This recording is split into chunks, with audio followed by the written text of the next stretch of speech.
ಮಳೆಗಾಲ ಬಂತು ಅಂದ್ರೆ ನಮ್ಮ ಈ ಏತರ್ ಸ್ಕೂಟರ್ ಕೆಸರಲ್ಲಿ ಬಿದ್ದು ಬಂದಿರೋ ಎಮ್ಮೆ ರೀತಿ ಯಾವಾಗ್ಲೂ ಮಣ್ಣಾಗೇ ಇರುತ್ತೆ. ಬಹಳಷ್ಟು ಜನ ಅನ್ಕೊಂಡಿರ್ತಾರೆ ಪೆಟ್ರೋಲ್ ಗಾಡಿ ರೀತಿ ಎಲೆಕ್ಟ್ರಿಕ್ ಗಾಡಿನೇನಾದ್ರೂ ತೊಳೆದ್ರೆ ಅಥವಾ ವಾಶ್ ಮಾಡಿದ್ರೆ ಬ್ಯಾಟ್ರಿ ಒಳಗಡೆ ನೀರ್ ಹೋಗಿ ಗಾಡಿ ಬಂದ್ ಆಗ್ಬಹುದು ಅಥವಾ ಬ್ಲಾಸ್ಟೇ ಆಗ್ಬಹುದು ಅಂತ. ಆದ್ರೆ ಆಕ್ಚುಯಲ್ ಆಗಿ ಆ ರೀತಿ ಇರಲ್ಲ. ನೀವು ಇವಾಗ ಸದ್ಯಕ್ಕೆ ಮಾರ್ಕೆಟ್ ಅಲ್ಲಿರುವ ಯಾವುದೇ ಟಾಪ್ ಕಂಪನಿಯ ಇವಿ ವೆಹಿಕಲ್ ಏನಾದ್ರೂ ತಗೊಂಡಿದ್ದೆ ಆದ್ರೆ ಅದನ್ನ ನಾರ್ಮಲ್ ಪೆಟ್ರೋಲ್ ಬೈಕ್ ರೀತಿನೇ ವಾಶ್ ಮಾಡಬಹುದು.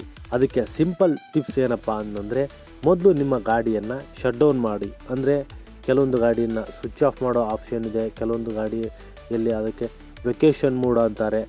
ಅದನ್ನ ಮಾಡಿದ್ರೆ ಗಾಡಿ ಪೂರಾ ಶಟ್ ಡೌನ್ ಆಗುತ್ತೆ. ಅದ್ರ ಜೊತೆಗೇನೆ ನಿಮ್ಮ ಗಾಡಿಯ ಬ್ಯಾಟ್ರಿ ಏನಾದರೂ ರಿಮೂವ್ ಮಾಡಕ್ ಬರುತ್ತೆ. ರಿಮೂವಬಲ್ ಬ್ಯಾಟ್ರಿ ಇದೆ ನಿಮ್ಮ ಇವಿ ವೆಹಿಕಲ್ ಅಲ್ಲಿ ಅನ್ನೋದಾದ್ರೆ ಅದನ್ನ ರಿಮೂವ್ ಮಾಡಿ ಪಕ್ಕಕ್ಕಿಟ್ಟು ಆರಾಮಾಗಿ ಟೆನ್ಷನ್ ಫ್ರೀ ಆಗಿ ಗಾಡಿಯನ್ನ ವಾಶ್ ಮಾಡಬಹುದು. ನಾನು ಹೆಚ್ಚಾಗಿ ನನ್ನ ಸ್ಕೂಟರನ್ನು ಇಲ್ಲೇ ವಾಶ್ ಮಾಡಿಸೋದು. ಇದುವರೆಗೂ ಯಾವುದೇ ಸಮಸ್ಯೆ ಇಲ್ಲ. ನೀವು ಕೊಪ್ಪಳದವರಾಗಿದ್ದು ನಿಮ್ಮ ಹತ್ರನೂ ಎಲೆಕ್ಟ್ರಿಕ್ ಸ್ಕೂಟರ್ ಇದೆ, ಅದನ್ನು ವಾಶ್ ಮಾಡಿಸ್ಬೇಕು ಅನ್ನೋದಾದರೆ ಯಾವುದೇ ಟೆನ್ಷನ್ ಇಲ್ಲಾರ್ದೆ ಇಲ್ಲಿ ವಾಶ್ ಮಾಡಿಸ್ಬಹುದು.